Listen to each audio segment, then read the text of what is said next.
TCMWineclub.com.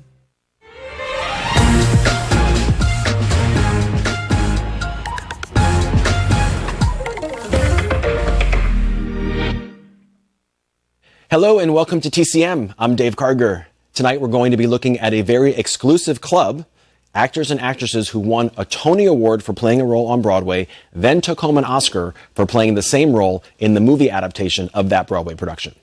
Up first on our list is Anne Bancroft for her portrayal of a dedicated teacher working with a unique student. From 1962, it's The Miracle Worker. Bancroft stars as Annie Sullivan, a teacher facing the challenging assignment of instructing a young Helen Keller, who was both deaf and blind. Based on actual events, the Broadway play was adapted from a section of Helen Keller's autobiography. In that stage production, which was directed by Arthur Penn, the lead roles were played by Patty Duke as young Helen and Anne Bancroft as her teacher. The play was a smash hit, and Bancroft won a Tony for Best Actress. Arthur Penn took home a Tony, too, for Best Director. When a deal was put in place for Penn to turn the play into a movie, he lobbied hard to bring his two Broadway stars out to Hollywood with him, but the studio pushed back. They said Penn could bring along 16-year-old Patty Duke to play Helen, but for the teacher, the studio needed a big movie star, maybe someone like Elizabeth Taylor. In the end, Penn won. He got the two stars he wanted, and his film opened to huge critical acclaim. When Oscar night rolled around, Patty Duke won for Best Supporting Actress, the youngest actress ever to win that award at the time. Anne Bancroft won too, giving a Best Actress Oscar to go alongside her Tony Award and putting Bancroft into a very exclusive club. From 1962, here is The Miracle Worker.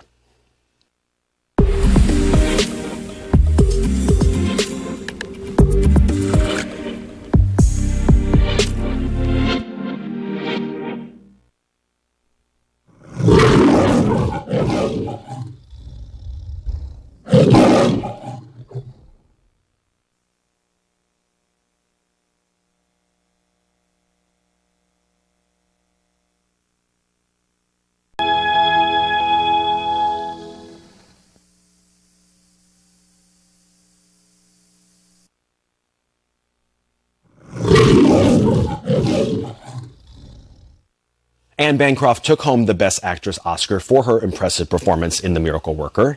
It made a nice companion piece for the Tony she'd already won for playing the same role on Broadway. But technically, Bancroft didn't take home that Oscar at first. Instead, it was sent to her New York City apartment.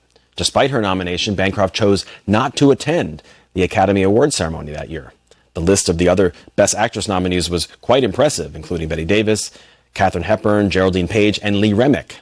Given that imposing field of competitors, on the advice of her future husband Mel Brooks, Bancroft opted to stay home in New York. When Bancroft's name was announced as the winner, it was Joan Crawford who accepted the award on her behalf, something Crawford had offered to do for all of the nominees, except her arch-rival Bette Davis. Coming up, tonight's look at actors who have won both a Tony and an Oscar for playing the same role continues, with Jack Albertson joining that exclusive club in a drama from 1968.